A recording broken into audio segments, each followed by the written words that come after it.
For more episode subscribes के novels Hindi channel. मेनू दिखाओ। उपन्यास ऑनलाइन पूरा पढ़ें। उपन्यास बिन। उपन्यास ड्रैगन मोनार्क सिस्टम 121 बोनस अध्याय। अध्याय 121। ड्रैगन मोनार्क सिस्टम 121 बोनस अध्याय। पब फ्यूचर द्वारा विज्ञापन। यह अध्याय पाठकों टॉम अंडरस्कोर ब्रेटेनबॉर्न एनर्जीडो और ब्रैंडन अंडरस्कोर ब्रिस्को को इस उपन्यास के साथ 2 आइस कोला और एक प्रेरणा कैप्सूल उपहार में देने के लिए समर्पित है। पाठकों टॉम अंडरस्कोर ब्राइटनबॉर्न एनिगेडो और ब्रैंडन अंडरस्कोर ब्रिस्को को बहुत बहुत धन्यवाद। आपकी प्रतिभा ही मेरी प्रेरणा शक्ति है।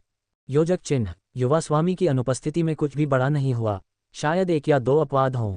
नाइलैंड राजा अचानक बीमार पड़ गया है, जिससे नाइलैंड राज्य में तनावपूर्ण स्थिति पैदा हो गई है।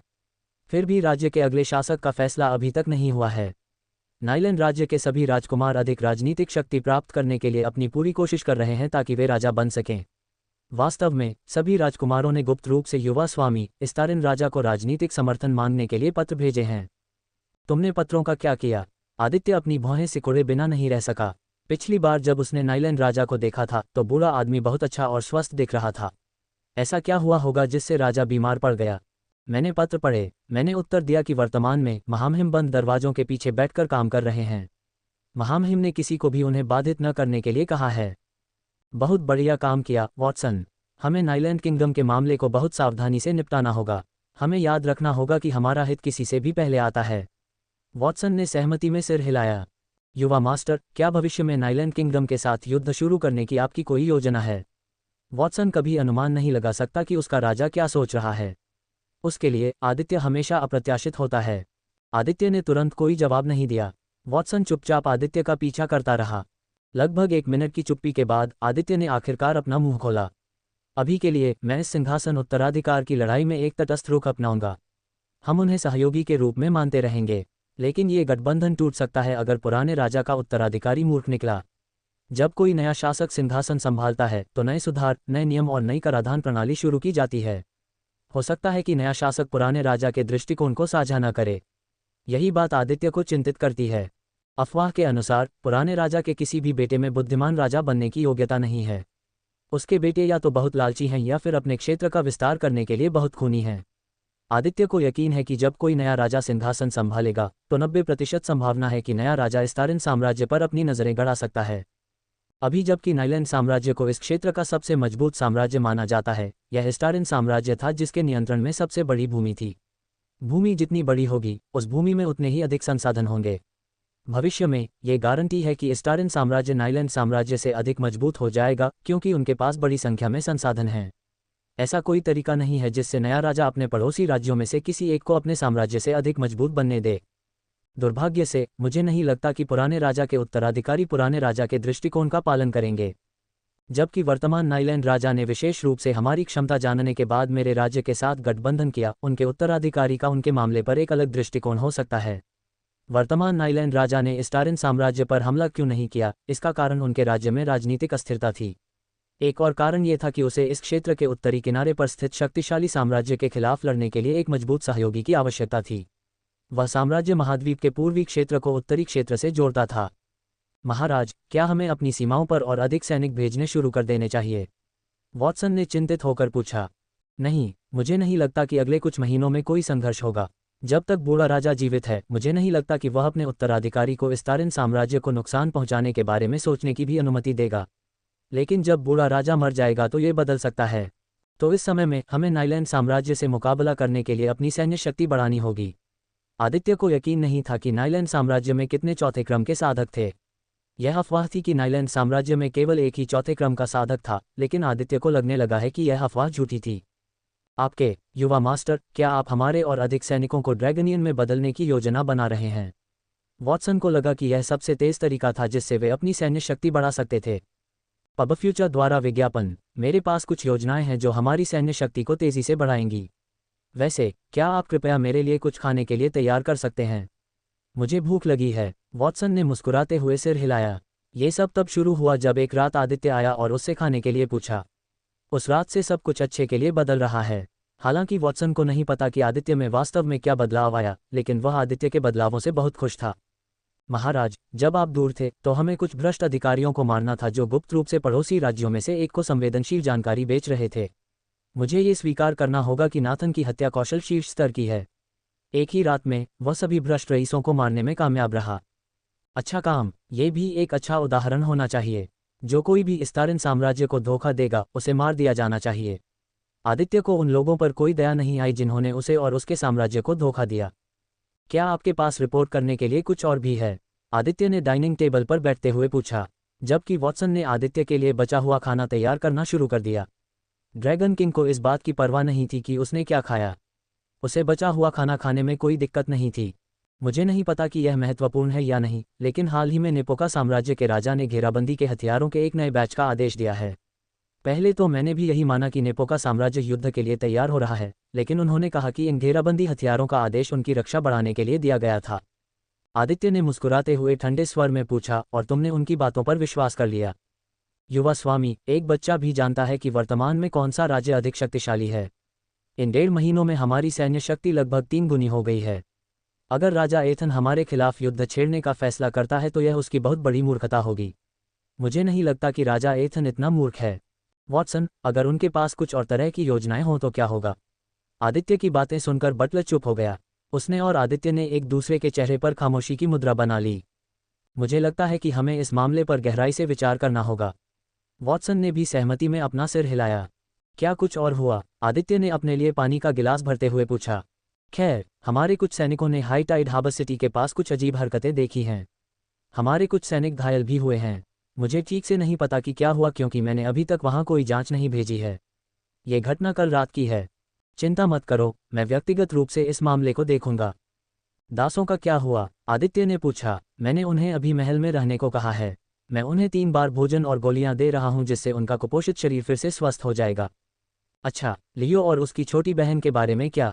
पिछली बार आदित्य ने लियो और उसकी बहन को कुछ अन्य बच्चों के साथ स्टारिन किंगडम भेजा था। वह भाई बहन की जोड़ी से तब मिला था जब वह और जूलिया टेलीपोर्टेशन एरे का उपयोग करने के लिए नाइलैंड किंगडम की यात्रा कर रहे थे। आश्चर्यजनक रूप से लियो बहुत प्रतिभाशाली है। इतने कम समय में वह शीर्ष 2 क्रम तक पहुंचने में सफल रहा है। तो उसका चरित्र कैसा है? आदित्य ने पूछा। बच्चा ठंडा है। मैं कल्पना भी नहीं कर सकता कि उसे इतना ठंडा होने के लिए क्या क्या सहना पड़ा होगा। मैं उसकी ताकत की भूख को समझ सकता हूँ। ऐसा लगता है कि उसके पीछे कोई कहानी है। मैंने लियो को खुद को खोलने के लिए मनाने की कोशिश की, जो नहीं हुआ। बच्चा हमेशा सभी से दूरी बनाए रखता था। सौभाग्य से उसकी छोटी बहन का व्यक्तित्व जीवंत है। अगर वह नहीं होती तो मुझे डर है कि लियो पूरी तरह से अंधकार में डूब जाता। आदित्य और वॉटसन अगले 2 घंटों तक अलग अलग विषयों पर बातचीत करते रहे। आदित्य को एहसास हुआ कि 14 घंटे की उड़ान के बाद उसे कुछ घंटों की नींद की जरूरत है, इसलिए मीटिंग खत्म हो गई। योजक चिन्ह, पब फ्यूचर द्वारा विज्ञापन। योजक चिन्ह। अगले दिन सुबह की धूप स्टारिन साम्राज्य पर पड़ने से पहले ही स्टारिन सैनिक जाग चुके थे। आदित्य की अनुपस्थिति में भी सातों सेनापति अपना प्रशिक्षण जारी रखते थे। हर दिन वे और सैनिक सुबह 5 बजे उठ जाते थे। अगर कोई सैनिक प्रशिक्षण के लिए देर से आता तो उस सैनिक को कड़ी सजा दी जाती। भाई, अभी उठ जाओ, नहीं तो हम ट्रेनिंग के लिए देर हो जाएगी। ट्रेनिंग कैंप के एक कमरे में 3 सैनिकों ने चौथे सैनिक को देखा जो बिस्तर पर लेटा हुआ था और दुनिया की परवाह किए बिना सो रहा था। जज जज जज, क्या बकवास है। दूसरे सिपाही जिसका नाम ग्रीन था, उसका खून खौल उठा। 1 महीने में ये तीसरी बार था जब वे इस खर्राटे लेने वाले सुअर की वजह से देर से आए थे। चलो उसके चेहरे पर पानी डालते हैं। मैं इवान की वजह से सजा नहीं चाहता। ग्रीन ने भी सहमति में सिर हिलाया। इस आधे महीने के समय में उनकी टीम को सुअर इवान की वजह से 3 बार सजा दी गई है, और हर बार सजा और भी गंभीर होती जाती है। प्रशिक्षण शिविर को 7 भागों में विभाजित किया गया था। अभी प्रशिक्षण शिविर में 21,000 से ज्यादा भर्ती किए गए सैनिक थे जो वर्तमान में 7 जनरलों के अधीन प्रशिक्षण ले रहे थे। आदित्य ने 50,000 से ज्यादा सैनिकों को रखने की क्षमता वाला प्रशिक्षण शिविर बनाया था। प्रशिक्षण शिविर के हर हिस्से का नेतृत्व एक जनरल करता था जिसे प्रशिक्षण शिविर के अंदर कैप्टन के नाम से जाना जाता था। इवान, स्मिथ, ग्रीन और कालोस चारों 5वीं डिवीजन का हिस्सा थे। एम्बर ने अपने अधीन 3,000 सैनिकों को 4 लोगों की टीम में शामिल कर लिया था। हर कमरे में 4 बिस्तर थे। रंगरूटों को कमरे साझा करने पड़ते थे। अगर किसी कमरे से एक भी रंगरूट देर से आता था तो उसके बाकी 3 रूममेट्स को भी सजा दी जाती थी। एम्बर ने यह नियम इसलिए बनाया था ताकि यह सुनिश्चित हो सके कि कोई भी रंगरूट ट्रेनिंग के लिए देर से न आए।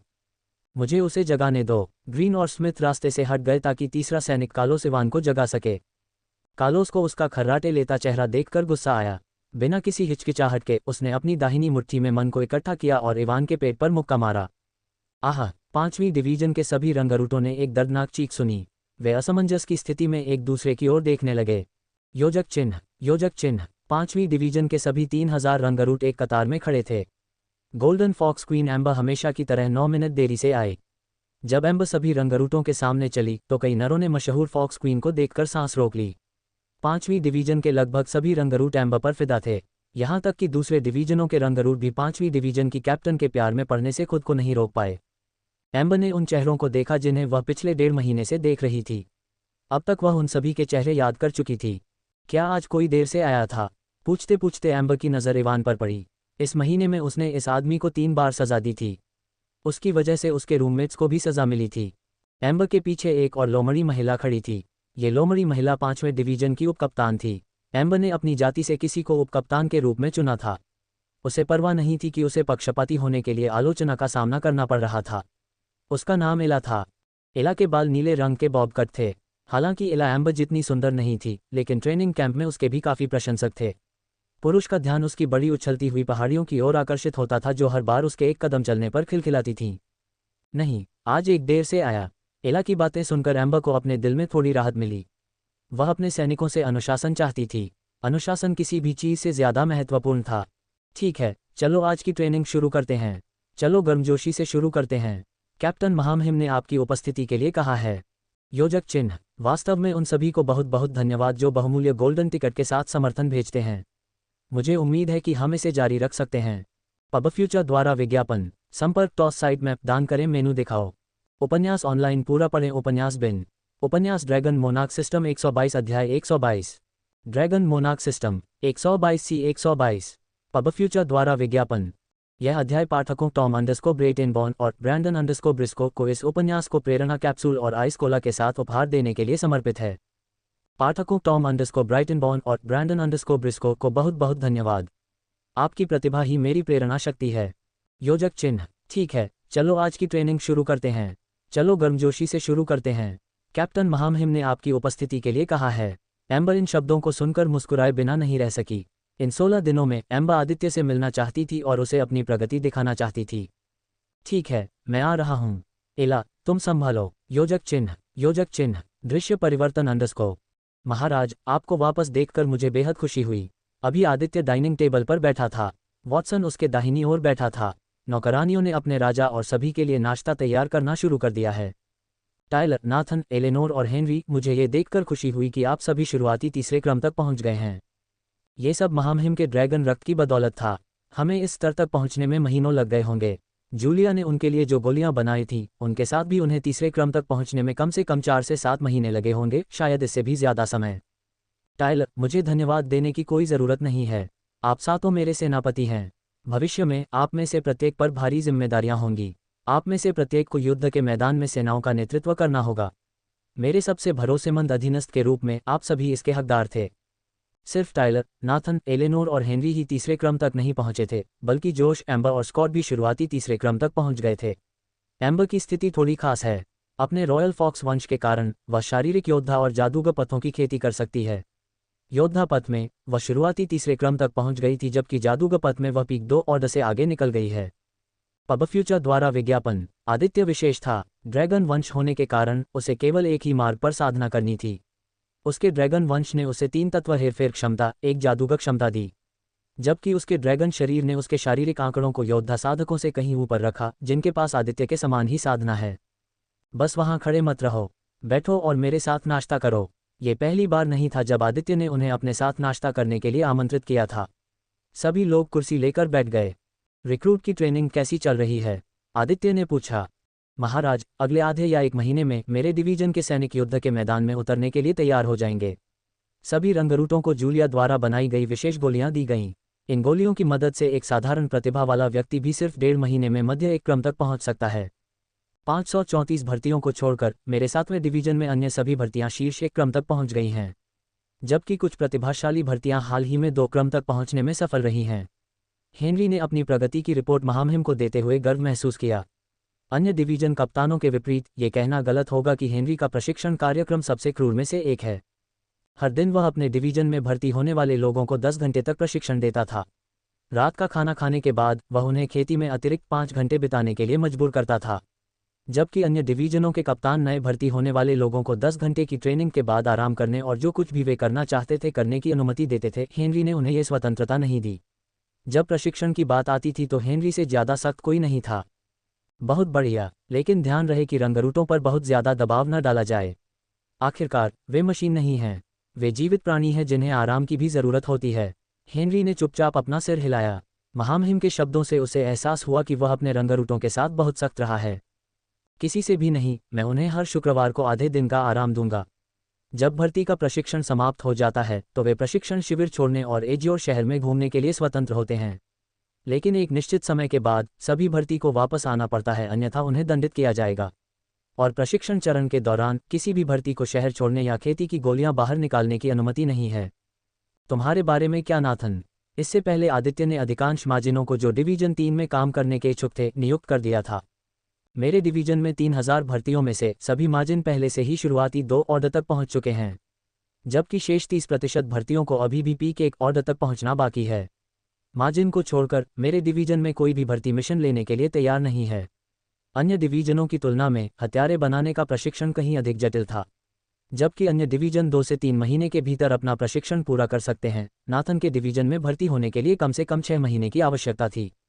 थोड़ी देर की खामोशी के बाद आदित्य ने नाथन की ओर देखा और सुझाव दिया, क्यों न हम रंगरूटों को निम्न स्तर के गुंडों और अपराधियों से निपटने के लिए भेजकर उन्हें प्रशिक्षित करने का प्रयास करें। निम्न स्तर के गुंडे और अपराधी साधारण लोग थे जो दूसरों को धमकाते, लूटते और यहां तक कि मार भी डालते थे। आदित्य की बातें सुनकर नाथन की आंखें आशा से चमक उठीं। महाराज, मुझे लगता है कि यह संभव हो सकता है। चूंकि हमारा लक्ष्य निम्न स्तर के अपराधी होंगे, इसलिए मेरे रंगरूटों को उनका ख्याल रखने में सक्षम होना चाहिए। इससे उन्हें अपने हत्यारे जीवन के बारे में कुछ अनुभव भी मिलेगा। ठीक है, मैं यह मामला तुम्हारे हाथों में छोड़ता हूँ। मुझे निराश मत करना। नाथन ने सिर हिलाया। बैठक 5 घंटे तक और चली। उस बैठक में सभी जनरलों ने नए डिवीजन सैनिकों के प्रशिक्षण में अपनी प्रगति की रिपोर्ट दी। उनकी रिपोर्ट समाप्त होने के बाद आदित्य ने उन्हें कुछ सुझाव दिए। बैठक तब तक चलती रही जब तक सभी लोग नाश्ता कर रहे थे। वॉटसन ने योग्यता अर्जित करने की प्रणाली के कारण स्टारिन साम्राज्य में हुए विभिन्न परिवर्तनों के बारे में बताया। उसने उसे विदेशी मामलों के बारे में भी बताया। फिर आदित्य ने उन चीज़ों के बारे में बताया जो उसने अपने साम्राज्य के लिए योजना बनाई थी।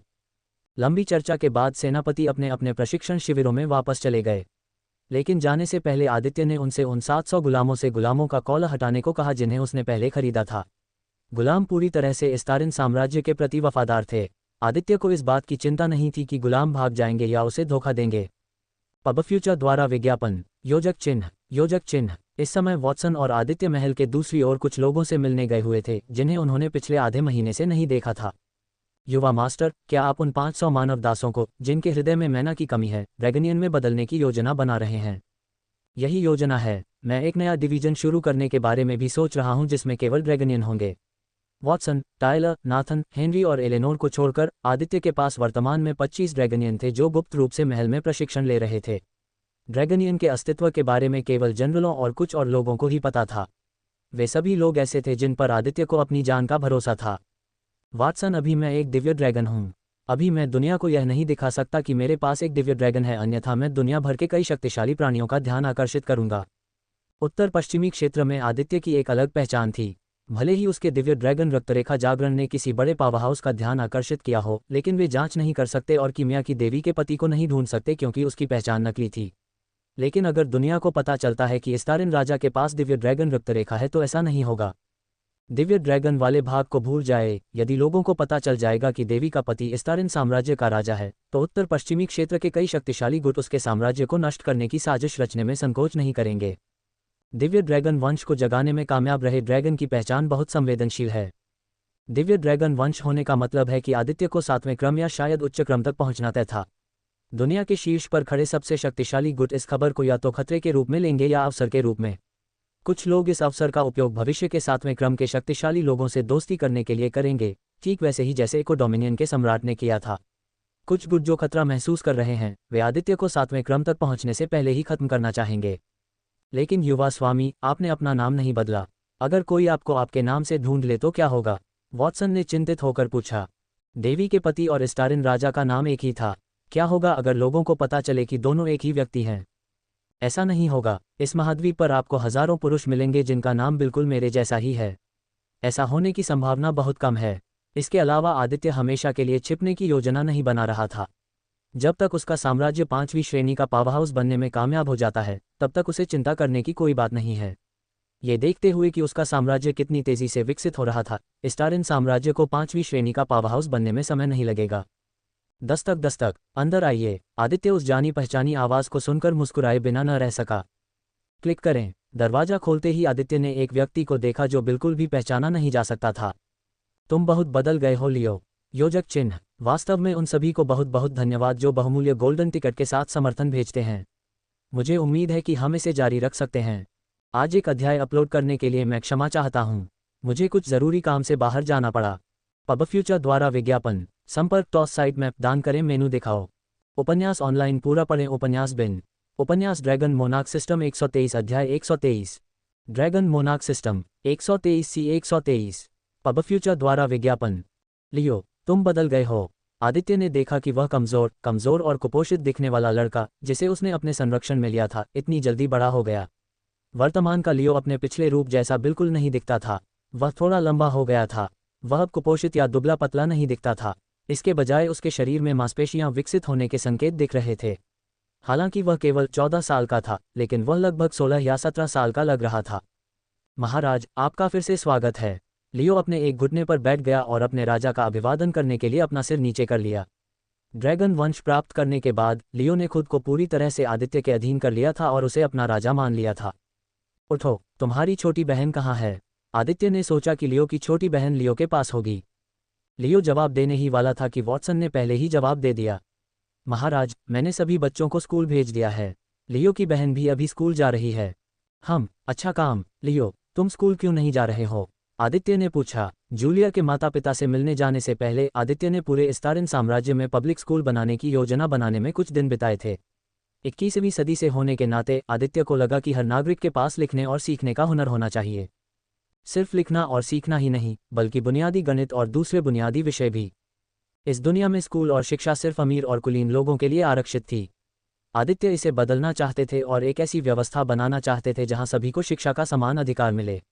भले ही वह समानता की अवधारणा को ऐसी दुनिया में नहीं ला सकते जहां कमजोर लोग पीड़ित बन जाते हैं जबकि अमीर और शक्तिशाली लोग अछूत होते हैं, कम से कम वह सभी को समान अवसर तो दे ही सकते हैं। लिखना और पढ़ना सीखकर आम लोगों के जीवन में करियर के ज्यादा विकल्प होंगे। इतना ही नहीं, राज्य में साक्षरता दर में वृद्धि से अर्थव्यवस्था में सुधार होगा, अधिक नौकरियां पैदा होंगी, लैंगिक समानता को बढ़ावा मिलेगा, आत्मसम्मान का निर्माण होगा और जीवन की समग्र गुणवत्ता में सुधार होगा। करीब 20 दिन पहले स्टारिन राजा ने एक नया नियम घोषित किया था, यानी 7 से 15 साल की उम्र तक के हर बच्चे को स्कूल जाना होगा और अपनी बुनियादी शिक्षा पूरी करनी होगी। जब आम लोगों को पता चला कि उनके बच्चे मुफ्त में स्कूल जा सकते हैं और बुनियादी शिक्षा प्राप्त कर सकते हैं, तो वे अपने बच्चों को स्कूल भेजने में बहुत खुश हुए। लेकिन राज्य में सभी लोगों ने इसे सकारात्मक खबर के रूप में नहीं देखा। कुछ मध्यम वर्ग और निम्न वर्ग के परिवारों ने सोचा कि स्कूल जाना समय की बर्बादी है। उन्हें लगा कि उनके बच्चे के लिए स्कूल जाने के बजाय काम करना बेहतर होगा। इन लोगों की सोच बदलने के लिए आदित्य को कई अभियान चलाने पड़े, जन जागरूकता कार्यक्रम। मुझे स्कूल क्यों जाना चाहिए? मैं तो पहले से ही पढ़ना लिखना जानता हूँ। मैं तो बस खेती पर ध्यान देना चाहता हूँ। लियो ने ठंडे स्वर में उत्तर दिया। मैं समझ गया। आपकी वर्तमान साधना रैंक क्या है? आदित्य ने उत्सुकता से पूछा। आदित्य ने लियो को स्कूल जाने के लिए मजबूर नहीं किया। चूंकि लियो पहले से ही पढ़ना लिखना जानता था, इसलिए यह पर्याप्त था। ऐसा नहीं था कि लियो कोई शाही अधिकारी या कुछ और बनने जा रहा था। लियो ने गर्व से मुस्कुराते हुए अपनी आभा का कुछ अंश छोड़ा। मैं शिखर 2 क्रम पर पहुंच गया हूं। शुरुआती 3 क्रम तक पहुंचने में कुछ महीने लगेंगे। अच्छा काम है। अगर आपको किसी चीज की जरूरत हो तो वॉटसन से पूछने में संकोच न करें। लियो के कमरे से बाहर निकलने के बाद आदित्य का पीछा कर रहा वॉटसन खुद को रोक नहीं पाया और उसने पूछा, युवा मास्टर, आपने लियो को स्कूल जाने का आदेश क्यों नहीं दिया? पिछले 10 दिनों से वॉटसन लियो को स्कूल भेजने की कोशिश कर रहा था, लेकिन लड़का पढ़ाई में लगा हुआ था और किसी भी तरह की बाधा नहीं चाहता था। वॉटसन का मानना था कि लियो की उम्र के बच्चे को स्कूल जाना चाहिए। उसके ठंडे व्यक्तित्व को देखते हुए मुझे नहीं लगता कि उसका कोई भी सहपाठी उसके पास आना चाहेगा। अगर मैं उसे स्कूल भी भेजती हूँ तो भी वह और अधिक अकेला और अलग थलग महसूस करेगा। ये सच है। लियो को समझदार बनाए रखने वाली एकमात्र चीज़ उसकी छोटी बहन का जीवंत व्यक्तित्व था। ये कहना गलत नहीं होगा कि भाई बहन पूरी तरह से एक दूसरे पर निर्भर थे।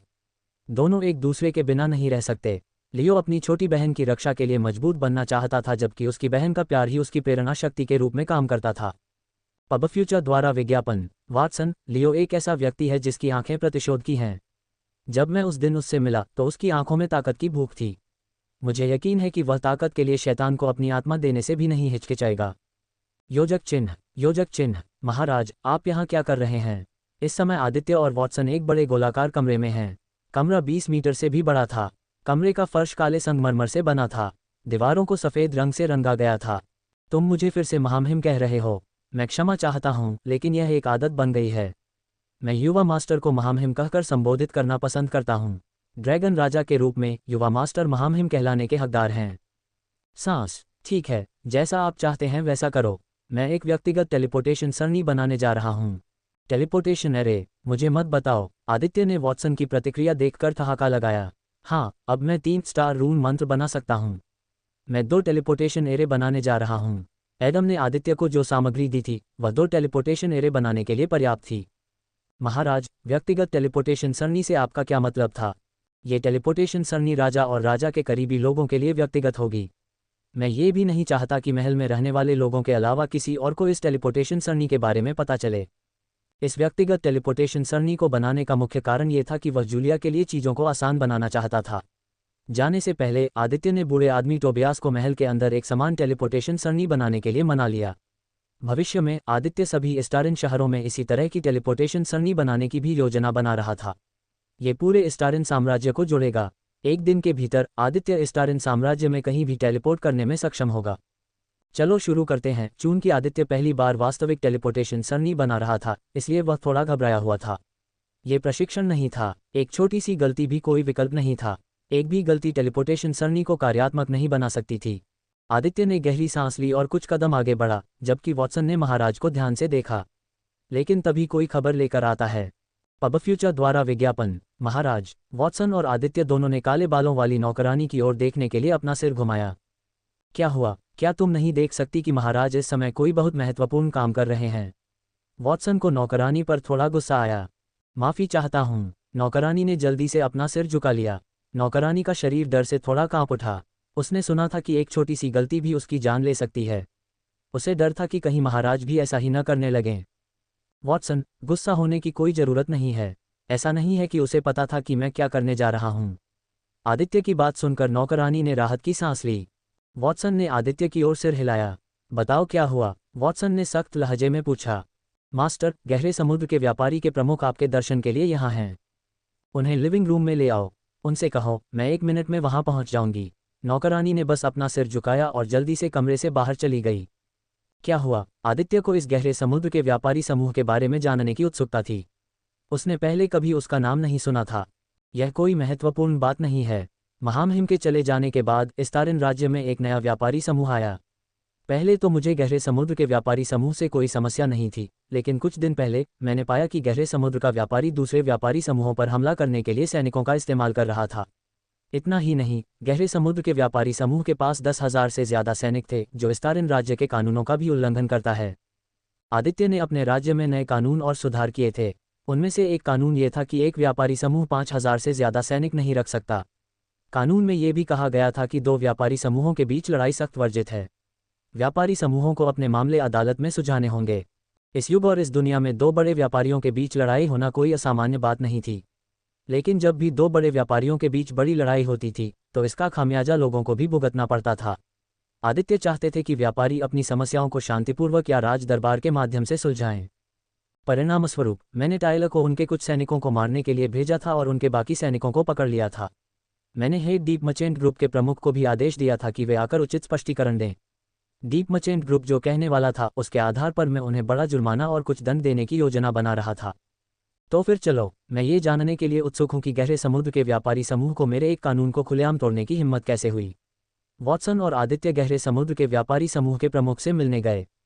योजक चिन्ह। योजक चिन्ह। लिविंग रूम में बैठे 2 लोग अनौपचारिक प्रधानमंत्री का इंतजार कर रहे थे। युवा मास्टर, कृपया प्रधानमंत्री के सामने अपना गुस्सा काबू में रखें। मैंने सुना है कि प्रधानमंत्री के पास स्टारिन राजा के बराबर ही शक्ति होती है। अगर हम स्टारिन साम्राज्य में अपना कारोबार जारी रखना चाहते हैं तो हम उन्हें नाराज नहीं कर सकते।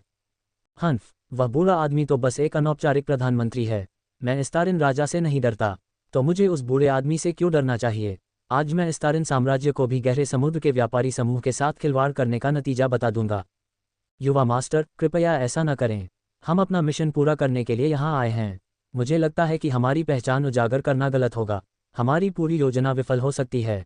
तो क्या हुआ? मैं स्टारिन साम्राज्य की वर्तमान सैन्य ताकत से अच्छी तरह परिचित हूँ। हम कुछ ही दिनों में इस साम्राज्य को कुचल सकते हैं। योजक चिन्ह योजक चिन्ह योजक चिन्ह योजक चिन्ह योजक चिन्ह योजक चिन्ह योजक चिन्ह योजक चिन्ह योजक चिन्ह योजक चिन्ह योजक चिन्ह योजक चिन्ह योजक चिन्ह योजक चिन्ह योजक चिन्ह योजक चिन्ह। वास्तव में उन सभी को बहुत बहुत धन्यवाद जो बहुमूल्य गोल्डन टिकट के साथ समर्थन भेजते हैं। मुझे उम्मीद है कि हम इसे जारी रख सकते हैं। मेरे घर पर कुछ नेट संबंधी समस्या है। मैं कुछ घंटे बाद अगला अध्याय लिखूंगा। पब फ्यूचर द्वारा विज्ञापन। संपर्क टॉस साइट मैप दान करें मेनू दिखाओ। उपन्यास ऑनलाइन पूरा पढ़ें। उपन्यास बिन। उपन्यास ड्रैगन मोनार्क सिस्टम 124 अध्याय 124। Dragon monarch system 124 C 124। Pub future द्वारा विज्ञापन। युवा मास्टर, कृपया ऐसा न करें। हम अपना मिशन पूरा करने के लिए यहाँ आए हैं। मुझे लगता है कि हमारी पहचान उजागर करना गलत होगा। हमारी पूरी योजना विफल हो सकती है। तो क्या हुआ? मैं स्टारिन साम्राज्य की वर्तमान सैन्य ताकत से अच्छी तरह परिचित हूँ। हम कुछ ही दिनों में इस साम्राज्य को कुचल सकते हैं। योजक चिन्ह योजक चिन्ह। कुछ मिनट बाद आदित्य और वॉटसन दोनों का पीछा करते हुए लिविंग रूम में आ गए। उन्हें देखकर डीप सी मर्चेंट ग्रुप के मुखिया और सोफे के पीछे खड़े बटलर ने अपना ध्यान वॉटसन और आदित्य की ओर लगाया। रिचर्ड और गॉज दोनों ने लंबे नीले बालों वाले युवक पर विशेष ध्यान दिया। युवक वॉटसन के पीछे पीछे चला गया और उसके बगल में बैठ गया। वॉटसन के बगल में बैठे खूबसूरत दिखने वाले युवक को देखकर गॉज और रिचर्ड दोनों ने आश्चर्य से एक दूसरे को देखा। जाहिर है कि दोनों को नहीं पता था कि यह युवक कौन है। काश उन्हें पता होता कि यह युवक स्टारिन साम्राज्य का राजा है। इस बीच बैठने के बाद ड्रैगन सम्राट अपने मेहमानों को देखने लगा। सोफे पर बैठा आदमी थोड़ा बदसूरत और मोटा दिख रहा था। उस आदमी के छोटे सुनहरे बाल थे। उसने आलीशान कपड़े पहने हुए थे और गले में सोने की चेन पहनी हुई थी। इस आदमी के बारे में आदित्य को जो बात सबसे ज्यादा परेशान करती थी वह थी उसका घमंडी और अभिमानी रूप। इको डोमिनियन के सम्राट में भी इतना घमंड नहीं था, फिर भी एक साधारण व्यापारी वॉटसन और आदित्य को ऐसे देख रहा था जैसे वह पूरी दुनिया का मालिक हो। मोटे युवा मालिक के पीछे 5 फीट 11 इंच लंबा 40 साल का आदमी खड़ा था। उस आदमी के चेहरे पर कुछ झुर्रियां थीं। वह आदमी बटलर की पोशाक पहने हुए था। Good afternoon sir Watson. मेरा नाम गॉज है और यह मेरा निजी बटलर रिचर्ड है। इस बीच कई स्वादिष्ट स्नैक्स और चाय लेकर एक नौकरानी कमरे में दाखिल हुई। जब नौकरानी मेहमानों के लिए चाय परोस रही थी तब वॉटसन ने अपना परिचय दिया। मेरा नाम वॉटसन है। मैं वर्तमान में स्टारिन साम्राज्य का अनौपचारिक प्रधानमंत्री हूँ। मेरे बगल में मेरा नवनियुक्त छात्र बैठा है, उसका नाम इत्सुकी है। सर वॉटसन, मैं चीज़ों को सरल और सीधा रखना पसंद करता हूँ।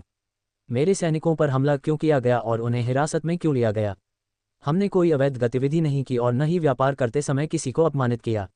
मैं मांग करता हूं कि आप मेरे शेष सैनिकों को रिहा करें और मृत सैनिकों के लिए मुआवजा दें। इससे पहले कि वॉटसन जवाब दे पाता, आदित्य ने अपना दाहिना पैर अपनी बाईं जांघ पर रख लिया। फिर उसने अपनी बाहें अपनी छाती पर मोड़ ली और गहरे समुद्र के व्यापारी समूह के मुखिया को घूरने लगा। सर गॉज, अगर आप भूल गए हैं तो मैं आपको फिर से याद दिला दूं। स्टारिन कानून के अनुसार किसी भी व्यापारी समूह को 5000 से ज्यादा सैनिक रखने की इजाज़त नहीं है। बार बार चेतावनी देने के बावजूद आपने सीमा पार कर ली और 10,000 सैनिक रख लिए। जब शाही अधिकारी आपकी सज़ा और दंड की घोषणा करने गए तो आपने उनका अपमान भी किया। मेरे पास अपने निजी सैनिकों को दबाने के लिए हिंसा का इस्तेमाल करने के अलावा कोई विकल्प नहीं था। लगभग 5000 सैनिकों को पकड़ लिया गया है जबकि बाकी को मार दिया गया है। अब अपने बचाव में आपको क्या कहना है? आदित्य जिस तरह से बैठा था उसे देखकर गॉज और रिचर्ड दोनों भौंचक्के रह गए। जब वॉटसन बोल रहा था आदित्य ने अपनी आंखें भी नहीं झपकाईं। ड्रैगन की वे ठंडी लाल आंखें गॉज को घूरती रहीं जिससे उसे किसी कारण से डर और असुरक्षित महसूस हो रहा था। पब फ्यूचर द्वारा विज्ञापन। सर वॉटसन, आपको ये समझना होगा कि डीप सी मर्चेंट ग्रुप वर्तमान में स्टारिन किंगडम के सबसे बड़े व्यापारी समूहों में से एक है। केवल 5000 निजी सैनिक होना पर्याप्त नहीं है। ये रिचर्ड था, गॉज का बटलर, जिसने वॉटसन के सवाल का जवाब दिया। उस स्थिति में आपने साहसी लोगों को काम पर क्यों नहीं रखा? मुझे यकीन है कि ऐसे हजारों साहसी लोग होंगे जो आपके अनुरक्षण और सुरक्षा मिशन को स्वीकार करने के लिए तैयार होंगे। वॉटसन अभी भी शांतिपूर्ण तरीके से चीज़ों को सुझाने की कोशिश कर रहा था। लेकिन अगर गॉज जिद्दी बना रहा तो वॉटसन को डर है कि यह गॉज और उसके गहरे समुद्र के व्यापारी समूह के लिए अच्छा नहीं हो सकता। ऐसा कहा जा रहा है आपने न केवल स्टारिन कानून तोड़ा है बल्कि चेतावनियों को भी नज़रअंदाज किया है और शाही अधिकारियों में से एक का अपमान भी किया है। गहरे समुद्र के व्यापारी समूह पर जुर्माना लगाया जाएगा और उन्हें अपने अपराध के लिए दंड भुगतना होगा। वॉटसन दंड की घोषणा करने ही वाला था, लेकिन गॉज अब अपना गुस्सा नहीं रोक सका। बकवास। गॉज ने अचानक दो सोफे के बीच रखी मेज पर लात मारी। टकराना, तुम अपने आप को क्या समझते हो? गॉज की ओर देखते ही वॉटसन की भौहें तन गईं। इस बीच आदित्य की आंखों में ठंडक बढ़ती ही गई। गॉज ने शायद इस पर ध्यान न दिया हो, लेकिन रिचर्ड होशियार था, इसलिए उसने इस पर ध्यान दिया। उसने अपने मालिक के कंधे पर हाथ रखा और उसे शांत करने की कोशिश की, लेकिन गॉज वहां नहीं रुका। मैंने गहरे समुद्र में व्यापारी समूह चलाया। क्या तुम सोचते हो कि सिर्फ इसलिए कि इस्तारिन साम्राज्य ने ज़ुल्क्स राजवंश को हरा दिया है, तुम जो चाहो कर सकते हो? मैं तुम्हें चेतावनी दे रहा हूँ, गहरे समुद्र में व्यापारी समूह को चुनौती मत दो। तुम परिणाम नहीं झेल पाओगे। मैं तुम्हें आदेश देता हूं कि मेरे बचे हुए लोगों को छोड़ दो और अन्य 5000 सैनिकों की हत्या का अच्छा खासा मुआवजा भी दो। अन्यथा नहीं तो क्या? आदित्य चुपचाप बैठकर यह सब होते हुए नहीं देख सकता था। वह खड़ा हुआ और सीधे गॉज की आंखों में देखने लगा। तब गॉज उन लाल आंखों को देखकर कांपने लगा जो खून के लाल रंग में चमक रही थीं। गॉज को लगा जैसे वह युद्ध के देवता की आंखों को घूर रहा हो। हालांकि आदित्य ने अभी तक अपनी हत्या की मंशा नहीं छोड़ी थी, लेकिन गॉज उन लाल आंखों को देखकर ही लकवाग्रस्त हो गया, जिनमें खून की अंतहीन प्यास लग रही थी। अब से मैं, आदित्य, इस्तारिन साम्राज्य के राजा के रूप में इस्तारिन साम्राज्य द्वारा डीप सी व्यापारी समूह को व्यापार करने के लिए दिए गए अधिकार को रद्द कर रहा हूं। इसके अलावा डीप सी व्यापारी समूह की सभी संपत्तियां इस्तारिन साम्राज्य द्वारा जब्त कर ली जाएंगी। तब रिचर्ड और गॉज दोनों को अपनी गंभीर गलती का एहसास हुआ। दोनों को इस बात का एहसास हुआ कि वे इस पूरे समय इस्तारिन राजा की मौजूदगी में थे। नहीं, आप मेरे साथ ऐसा नहीं कर सकते। मैं राजा हूं और मुझे जो करना है करने की अनुमति है।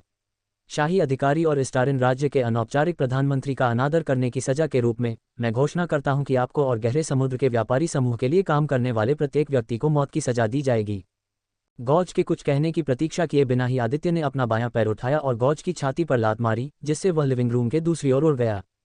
टकराना, पब फ्यूचर द्वारा विज्ञापन। ये देखकर रिचर्ड, गॉज के बटलर का चेहरा पीला पड़ गया। महाराज, कृपया हमें माफ कर दीजिए। हमसे बहुत बड़ी गलती हो गई।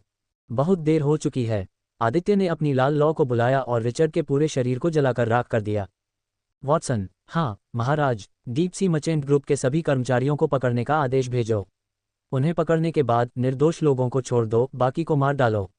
साथ ही डीप सी मर्चेंट ग्रुप की सारी संपत्ति और जायदाद जब्त कर लो। आदित्य फिर गॉज के पास गया, जो अब डर से आदित्य को देख रहा था। इस्तारिन राजा, तुम्हें ऐसा करने पर पछतावा होगा। पूर्वी सागर एल्विन तुम्हें जाने नहीं देगा। हालांकि आदित्य पर गॉज की बातों का कोई असर नहीं हुआ। आदित्य ने गॉज का गला पकड़ लिया और उसे हवा में उठा लिया। ये सम्राट कभी दुश्मन बनाने से नहीं डरता था। मेरे पहले से ही सैकड़ों दुश्मन हैं। एक और दुश्मन जोड़ने से कुछ नहीं बदलने वाला। आदित्य ने फिर उसके दाहिने हाथ पर और दबाव डाला। वाटसन ने स्तब्ध होकर यह पूरा दृश्य देखा। उसने देखा कि कैसे आदित्य ने गॉज का गला दबाया और फिर उसे ऐसे फेंक दिया जैसे वह कोई कचरा हो। वॉटसन, गॉज के निवास पर एक जांच दल भेजो। वॉटसन को कुछ आदेश देने के बाद आदित्य महल के तहखाने में टेलीपोर्टेशन सरणी बनाने के लिए वापस चला गया। योजक चिन्ह। राज्य के पूर्वी क्षेत्र में कहीं। 1.5 महीने से ज्यादा हो गया है, फिर भी हम 7 समंदर पार का ताज नहीं ढूंढ पाए। क्या तुम सबने काम करना बंद कर दिया है या क्या? नेता, हमें 99% यकीन है कि यह राजा आदित्य ही था जिसने 7 समुद्रों का ताज छीन लिया है। उसने हमारे एक सदस्य ऐश को भी मार डाला है। 7 समुद्रों का मुकुट, एक जादुई कलाकृति जिसकी नकल नहीं की जा सकती। 7 समुद्रों के मुकुट का पता लगाने में हमें सैकड़ों साल लग गए। जब हमने इसका स्थान पाया तो आपने हमारे संगठन के एक कमजोर और दयनीय सदस्य को क्यों भेजा? आपने हमारे संगठन के सबसे मजबूत सदस्य को क्यों नहीं भेजा? अगर आपने वह गलती नहीं की होती तो अब तक मुकुट हमारे हाथों में होता।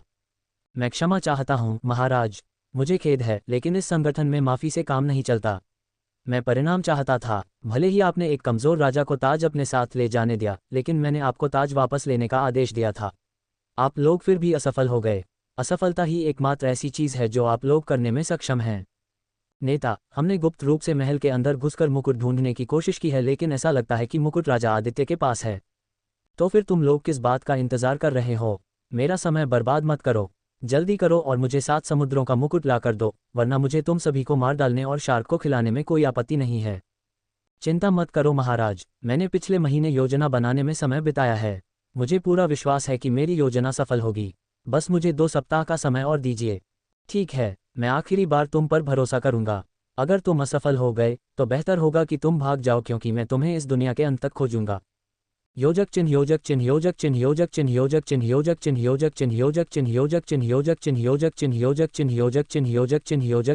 चिन्ह।